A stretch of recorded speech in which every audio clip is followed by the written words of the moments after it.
Nah, guys, kembali lagi di channel Aprisitorus, di mana channel ini akan memberikan diri kamu suatu informasi baik dari pekerjaan, asmara, keuangan, serta kehidupan diri kamu secara general.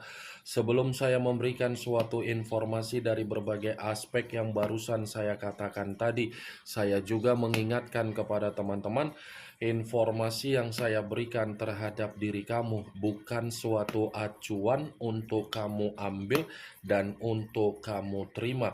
Saya hanya bisa memberikan diri kamu suatu informasi berdasarkan kartu yang saya pegang ini. Diri kamu hanya bisa berencana terhadap kehidupan kamu, akan tetapi di balik dari informasi dan perencanaan tersebut, lagi-lagi yang menentukan adalah Sang Pencipta.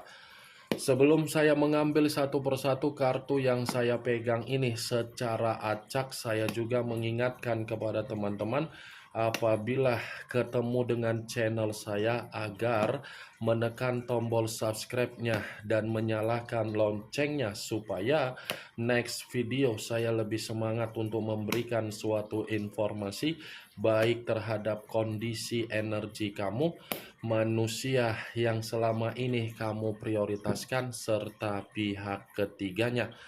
Oke Wak Geng, kali ini saya ingin mengarah terhadap pihak ketiga. Hanya sekedar ingin mengarah dan ingin mengetahui bagaimana situasi pembawaan energi yang dimiliki oleh pihak ketiga. Apa yang dipikirkan, apa yang dirasakan, dan apa yang ingin disampaikan oleh kartu yang saya pegang ini. Kita langsung saja. Saya akan mengambil beberapa kartu, di mana kartu yang akan saya ambil nanti bisa saja bersifat resonet, bisa saja tidak bersifat resonet. Semuanya saya kembalikan terhadap pola pemikiran kamu, semuanya saya kembalikan terhadap situasi energi yang kamu miliki untuk saat ini.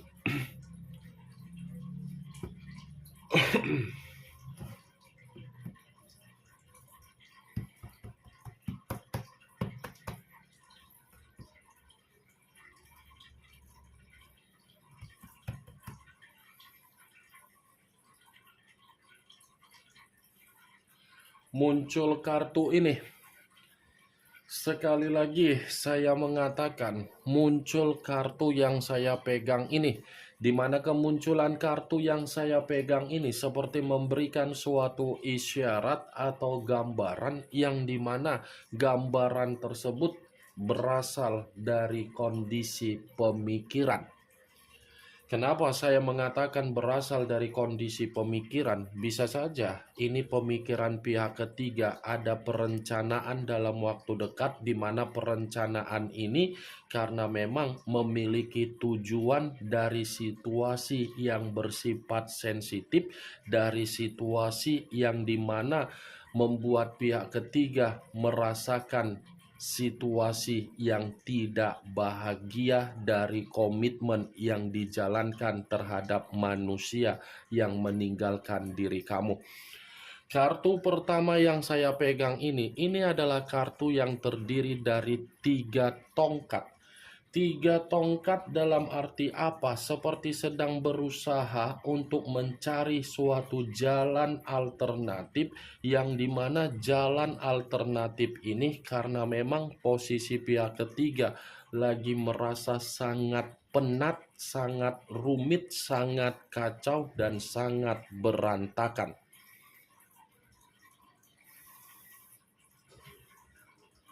Muncul kartu Seven of Pentacles, terdiri dari 7 koin. Kalau saya mencoba untuk menarik satu koin dari ketujuh koin yang barusan saya katakan tadi, satu koin yang saya tarik ini seperti mengategorikan pihak ketiga lagi ada kegagalan, lagi ada kesedihan. Kesedihan seperti apa ya? Kamu bisa melihat sendiri bagaimana posisi gambar di dalam kartu yang saya pegang ini. Menangis apa yang ditanam, apa yang dipertahankan, apa yang dipermainkan, apa yang dilakukan, nyatanya memberikan kegagalan. Kartu pertama tadi saya kategorikan ada kondisi yang rumit dibenarkan oleh kartu kedua. Kenapa? Kartu kedua ini berbicara mengenai tabur tuai. Tabur tuai dalam arti apa?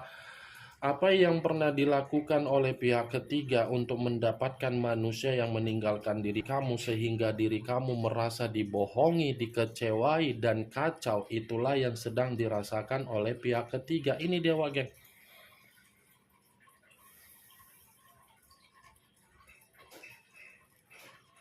Muncul kartu The High of Priestess. The High of Priestess yang selama ini saya kategorikan sebagai kartu yang mengarah terhadap perkataan pendeta. Kalau saya mencoba untuk menarik dari kata pendeta, pendeta yang saya tarik ini lebih mendominasi terhadap situasi batin yang dimiliki oleh pihak ketiga. Kenapa? Karena sepertinya pihak ketiga ini melakukan suatu permainan terhadap manusia tersebut. Permainan yang dilakukan oleh pihak ketiga seperti memperlakukan diri dia tidak baik. Nih dia wagai karena secara tidak langsung kartu yang saya pegang ini berbicara mengenai batin.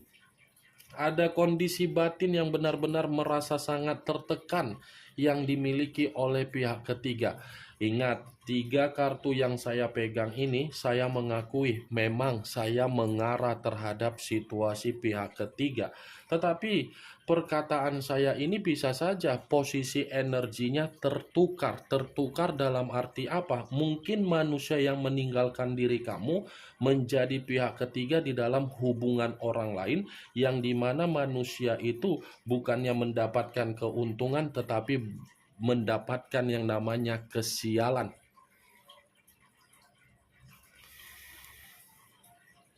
Muncul kartu unsur air berlambangkan 3 zodiak, Pisces, Cancer, dan Scorpio. Kalau saya mencoba untuk mengesampingkan ketiga zodiak yang barusan saya katakan tadi, bisa saja kartu yang saya pegang ini menyimpulkan bahwasannya kedua belah pihak ini seperti sudah merasa sangat sensitif untuk mempertahankan komitmen tersebut. Ya, bagaimana mungkin tidak merasa sensitif? Komitmen itu sudah jelas dari kemunculan kartu kedua yang saya katakan, Seven of Pentacles, kegagalan. Komitmen yang mereka berdua jalankan itu adalah komitmen berdasarkan dari tabur tuai. Yang satu merasa tidak ada lagi kebutuhan, yang satunya lagi merasa seperti penuh dengan kekacauan.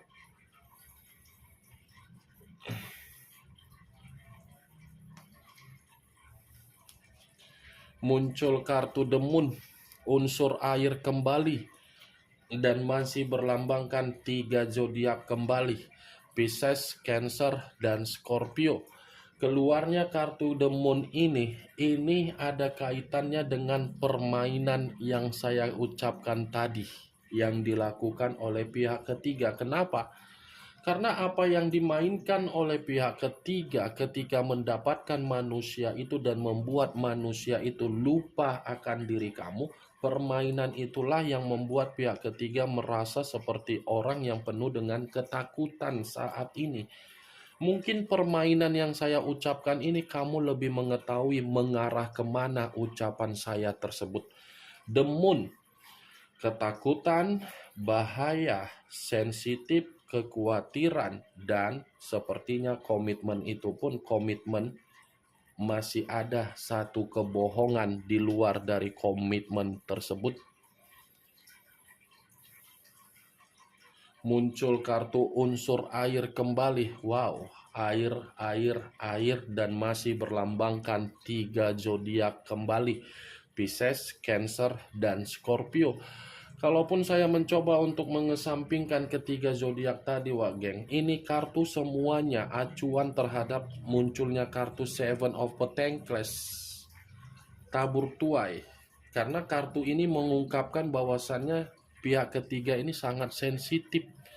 Ada kesensitifan yang begitu sangat luar biasa yang seakan-akan membuat pihak ketiga ini heran, sangat-sangat heran. Muncul kartu Six of Swords terdiri dari 6 pedang. Kalau saya mencoba untuk menarik satu pedang dari ke-6 pedang yang barusan saya katakan tadi, satu pedang yang saya tarik ini lagi-lagi seperti memberikan suatu gambaran situasi komitmen mereka berdua dalam situasi yang lagi ada penuh kekacauan. Kenapa? Karena bisa saja pihak ketiga merasa manusia yang meninggalkan diri kamu masih ingin kembali, tetapi kembalinya belum tentu sadar. Ini dia, Wak Geng. Muncul kartu Two of Swords terdiri dari 2 pedang, kiri dan kanan, kanan dan kiri. Kalau saya mencoba untuk menarik satu pedang dari kedua pedang yang barusan saya katakan, satu pedang yang saya tarik ini lagi-lagi seperti mengategorikan komitmen tersebut sebenarnya sudah membuat buntu. Sudah ada kebuntuan ini, Wak Geng. Kalaupun saya mengatakan kebuntuan ini ada kaitannya terhadap manusia yang meninggalkan diri kamu, saya rasa ada. Karena kebuntuan ini kan berdasarkan dari permainan pihak ketiga agar manusia itu secara total melupakan kamu, agar manusia itu tidak pernah pulang terhadap diri kamu. Ini dia, Wak Geng. Ingat, apa yang saya ucapkan dari kartu yang saya pegang ini, posisi energinya bisa tertukar.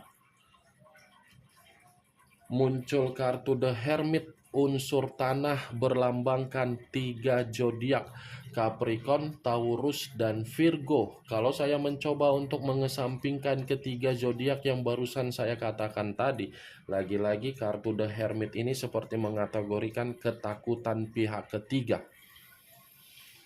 Ada kondisi ketakutan secara pembawaan energi yang begitu sangat luar biasa yang saya lihat, yang saya rasakan dari pihak ketiga. Bisa saja rasa ketakutan ini dari unsur permainan yang dilakukan oleh manusia pihak ketiga untuk manusia tersebut. Ini permainan yang ingin saya katakan, Wak Geng, permainan mistis. Mistis yang dimainkan seakan-akan membuat kondisi pihak ketiga memang benar-benar situasi yang terpuruk.